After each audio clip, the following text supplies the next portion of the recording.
जो सच में शक्तिशाली या चमत्कारी लोग हैं ना, वो हम लोगों से दूर हो चुके। जहाँ तुम्हें चमत्कार दिखो तो समझ जाना कि वहाँ फ्रॉड है।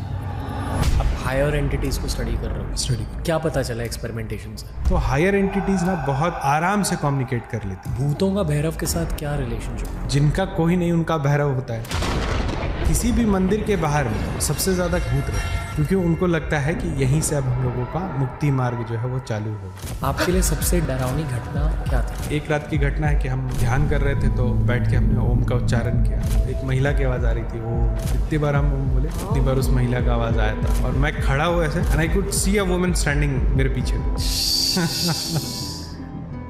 सबसे खतरनाक राक्षस होता है वो मनुष्य रूप में परिवार में बसता है। वो पैदा इस तरीके से होते हैं कि उनका काम होता है परिवार को नेगेटिविटी में ले जाए। ये आइडेंटिफाई कैसे करते हैं? क्या होता है आपको? जो भैरव का प्रसाद खाए वो अघड़ का है। बड़े स्मशानों में 50% लाश जल गया, उसको सीधे गंगा में फेंक देते हैं। अघोरी का काम है कि उस लाश को खींच के लाए, उसके बाद उसका and your third eye gets activated.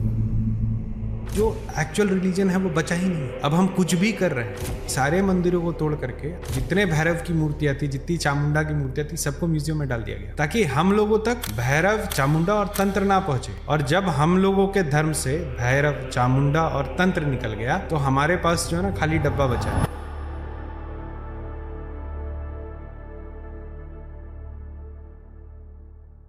इस पॉडकास्ट एपिसोड की शुरुआत हुई थी भूतों की बातों के साथ एज अ हॉरर पॉडकास्ट, और जैसे जैसे पॉडकास्ट आगे बढ़ता गया पॉडकास्ट बदला और फिर भैरव की बातें होने लगी, शंकर भगवान की बातें होने लगी।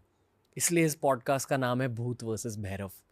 अगर आपको तंत्र वाले कॉन्वर्सेशंस अच्छे लगते हैं या अगर आपको हॉरर वाले कॉन्वर्सेशंस अच्छे लगते हैं, इस पॉडकास्ट में आपको दोनों टॉपिक्स के बारे में जानने का मौका मिलेगा।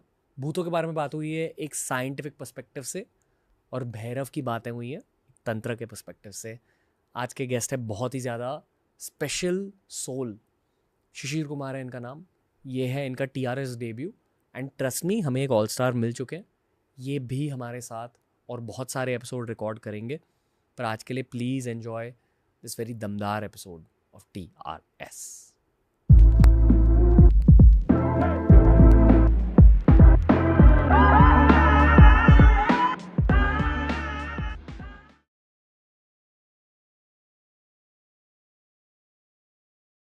शिशिर कुमार भाई का स्वागत है। ओम भैरवाय नमः। ब्रह्म भैरवाय नमः। आपने ब्रह्म भैरवाय नमः कहा। ओके, भैरव की बहुत सारी बातें होंगी आज। बहुत समय के बाद हम एक पैरानॉर्मल थीम्ड एपिसोड कर रहे हैं। जिस दिन हम ये एपिसोड शूट कर रहे हैं ये मेरे ख्याल से श्राद्ध का लास्ट या सेकंड लास्ट दिन है। पितृपक्ष चल रहा है, कल अमावस्या है। अमावस्या अभी 9 बजे से शुरू हो जाएगा, so we are actually standing on the Amavasya of Pitrupaksha. मैं मानता हूँ कि ये वाला एपिसोड स्वयं काल भैरव चाहते हैं कि रिकॉर्ड हो जाए।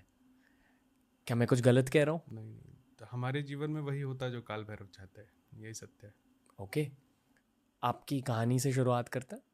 बताइए आपकी कहानी। तो शुरुआत हमारी हुई थी कि मैं एक क्राइम रिपोर्टर हुआ करता था और नक्सल कोऑर्डिनेशन में झारखंड में कवर करता था।